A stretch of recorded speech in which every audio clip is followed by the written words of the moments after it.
Ieu teh hijina doman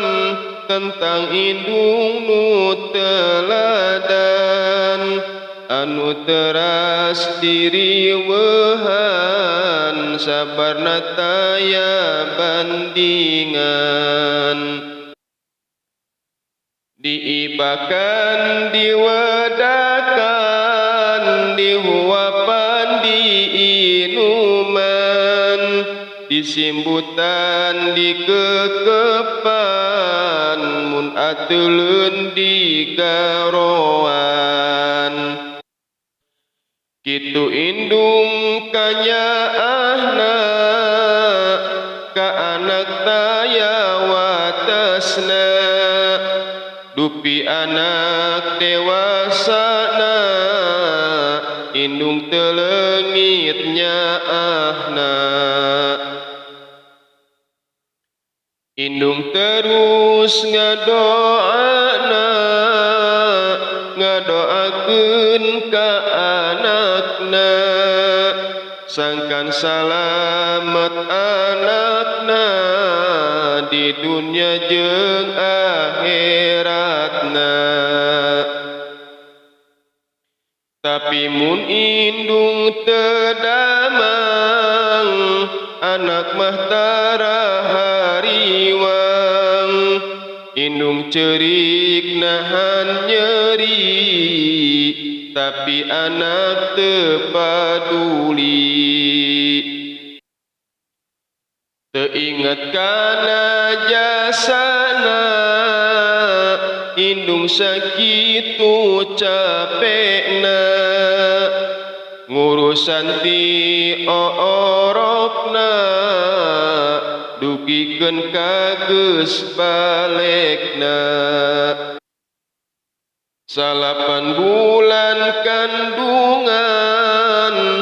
najan nyeri ngalahirkeun diogoan digedekeun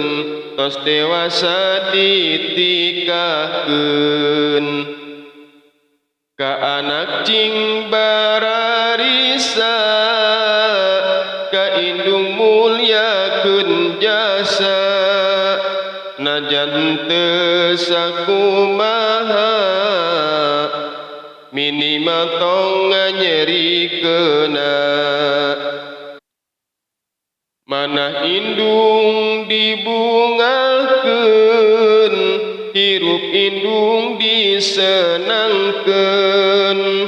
cukup pas orok nyusahkeun dewasa sing ngabagjakeun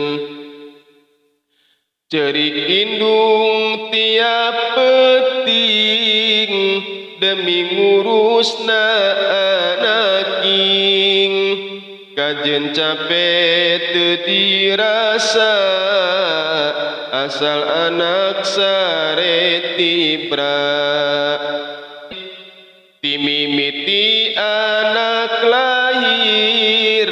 kasusah indung haladir dahar sarena berkurang demi anak nu disayang teu kaukur nyeselna lamun indung tos teu aya karna pas indung hirupna can pernah ngajieun bagja matak ayeuna nyaahna